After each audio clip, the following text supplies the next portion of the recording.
Hi everybody, my name is Danny B and I am an architectural and interiors photographer from Rio de Janeiro, Brazil. And I would like to help you guys out with some of my knowledge about Photoshop and Lightroom for interiors and architectural photography.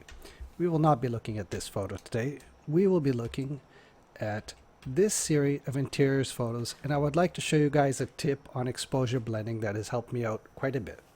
So the first thing I've done here, I've opened up my 3 different exposures as smart objects.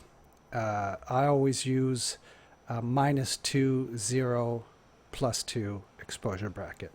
That's a tip I picked up from, who's my friend that did that? Joel Grimes. He instructed me in one of his great videos about HDR photography, and he said that basically doing a -1, +1 doesn't really make a difference nowadays with modern cameras and their dynamic range. So I always do a 2-stop exposure difference between photos. So I've stacked the 3 photos into layers, and I have a handy action here that I call manual HDR.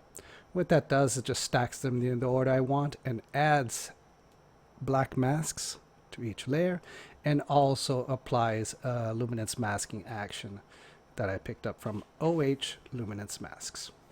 So the tip I'd like to give you guys is that when I was learning how to use luminance masking and exposure blending, I would always try and grab one of these channels. Let's go for Brights 3. I'd control click on the alpha channel, and then I'd come here and I'd try and paint in the highlights. But it always bothered me somewhat because it always came up with somewhat of a muddy, confusing mess. And that is because if we look at the luminance masks, we will see that they are chiseled. They're very mathematical in terms of zeros and ones in light values. But as we know, light doesn't work in zeros and ones. It works in radians, in an analog wave. So I would always get this weird result which didn't really please me that much. So the tip I'm going to give you guys, instead of, I'll just Control D and Control Delete to fill my mask with a background color black. So what I'll do in this case, I'll choose the luminance masks that I like the most. I'll give a Control click on it, and then I will come here and I will start painting in with a white brush on a low flow of around 9-8%, and I'll slowly paint in the mask where I need it. Now the tip is, the problem with the luminance mask, like I said, is that they're quite chiseled. But what we want are smooth gradients from our highlights to our midtones. So there's 2 ways we can get those smooth gradients. Within the selection, I'll go Shift F6, and I'll go in 25 pixel increments. So I'll give it a feather radius of 25, and then I'll paint that in a bit. Shift F6, 50. Paint that in a bit more. Shift F6, 100. Yeah, I give like 2. Times it by 2 every time. And then what I'll do is I can come here. I have a bunch of different blur actions just because I'm lazy and I don't want to go filter, blur, Gaussian blur every time I want to do a Gaussian blur. So what I'll do is I'll apply a Gaussian blur. And when I'm working with luminance masks, I've noted that working with Gaussian blurs above 250 pixels gives me a great gradient from my highlights to the midtones. So I know this case, I'll kind of guess I'll use a gradient of 350 pixels.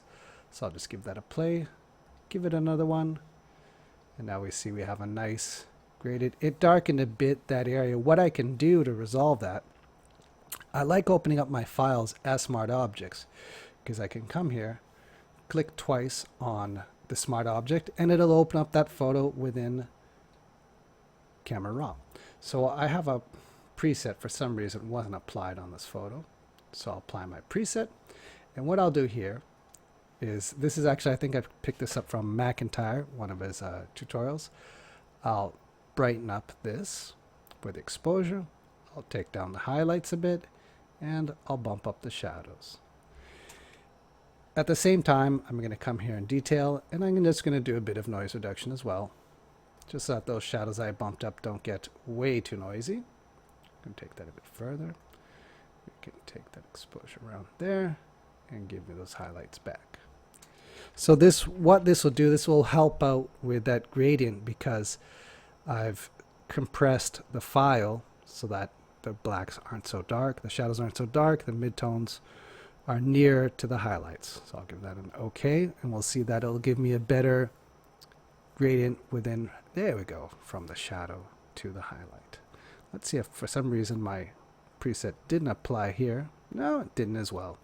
I'll have to apply it here as well, because if I don't, the photos won't match up, because within my preset, it's just a quick preset for contrast. I do lens correction as well. So I'll just come here straight on this smart object as well. I'll apply my preset as well. Perfect. In this case, I'll take this photo and I will put my highlights way down, take the exposure down a tad. And also another thing I like to do is I will be lightening up the shadows, but I don't want those shadows to be without contrast, because it's natural for us to see shadows with contrast. So I'll take my shadows on my tone curve and I'll push them down so that I have shadows that have information but that still have contrast, because I don't want muddy shadows without contrast. So I'll give that an OK. And then I'll do the same thing here. I'll come to my channels. I'll pick the darks that I like the most. Around there I think will be good. I will control click on the alpha channel, darks 3. And then I'll come back to my layers. Remember, I always have to click on RGB. And I'll paint in these shadows somewhat loosely.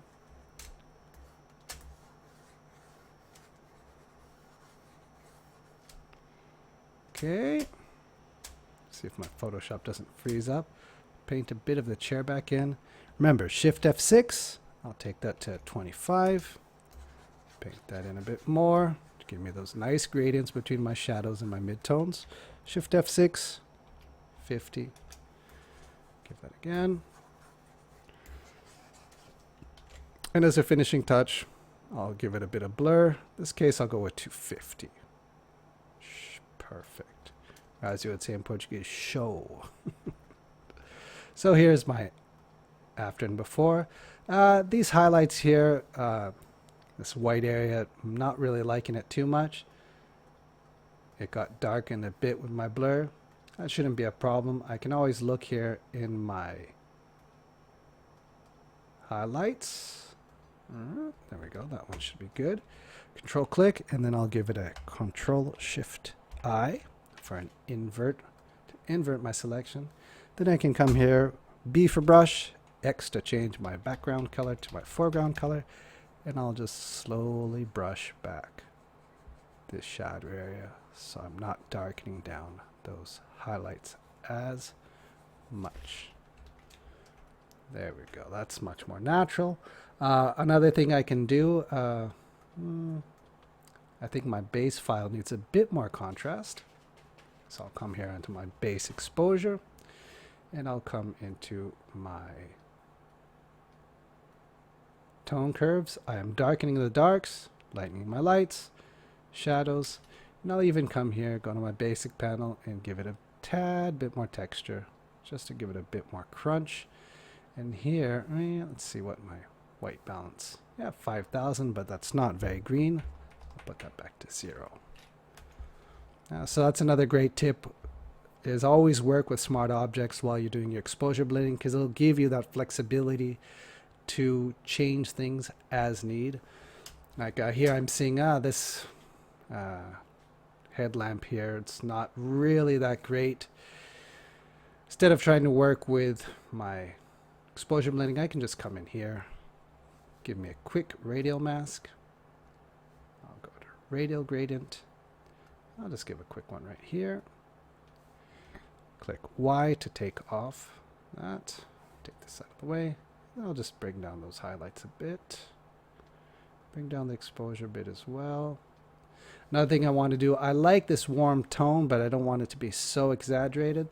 So within this shadow layer, which is where those warm tones are living and where the mask is letting them come through, I'll come here, I'll create a new mask. I will go for color range. I'll click on this. I'll click on these oranges. I'll refine that just a tad. And then I'll come here. I'll just punch a bit of blue in. Don't want to correct it too much. Just a bit of green. Perfect. Just kind of smooth out those orange tones. And if I want, I can always, sometimes I'll do a bit of that color correcting on the raw file, and then afterwards I can come, actually I didn't like that. Give me a Control Z. What I'll do here is I'll take a curve. Grab my curves, use the eyedropper here for my midtones. Click here.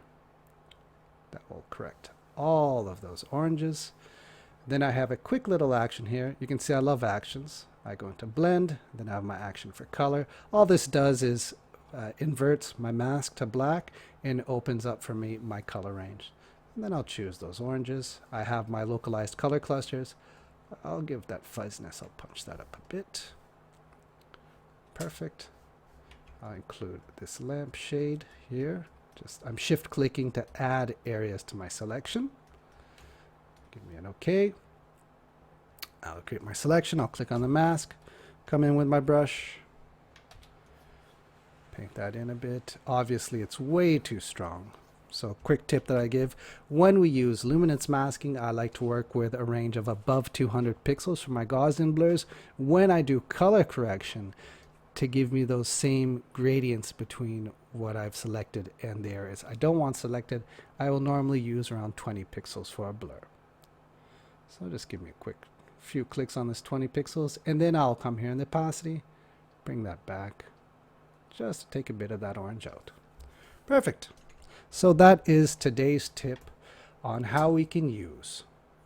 Just to give a recap, first tip, open up your files as smart objects. That makes it so that along the middle of the path, you can come in and change things like your contrast on your base files, or pump up your shadows, a bit more noise reduction where you might need, which will help blend together those files.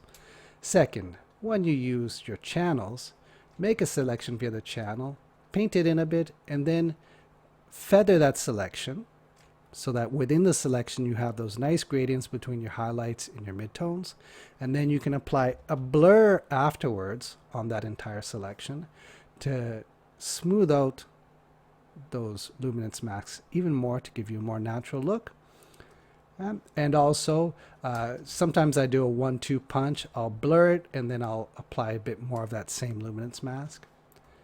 And the other tip is when we're using blurs to smooth out and blend our exposures in more of a natural form, we use blurs above 200. And when I do color corrections, I like to use blurs below 50 and below. And always remember, play with that opacity, because color correction, we don't want to take the colors out completely. We just want to smooth them out and make them a bit more natural. So I hope this somewhat quick video helps you guys out. I will apologize to whoever's watching this tutorial that my tutorials before this point, which is the 16th of March 2023, all of the videos before this date are in Portuguese. I grew up in Canada. I've been living in Brazil. I moved back to Brazil more than 20 years ago, so all my videos are in Portuguese, but I thought it might be nice to share a bit of my knowledge with the English-speaking world as well. So I hope this helps you guys out. That you have a great day, great afternoon, a good night, and that you have fun being a photographer and happy doing what you love. Till the next video. Oh yeah, and same thing everyone says, subscribe, like. Most important to me is to help you guys out. Have a great time.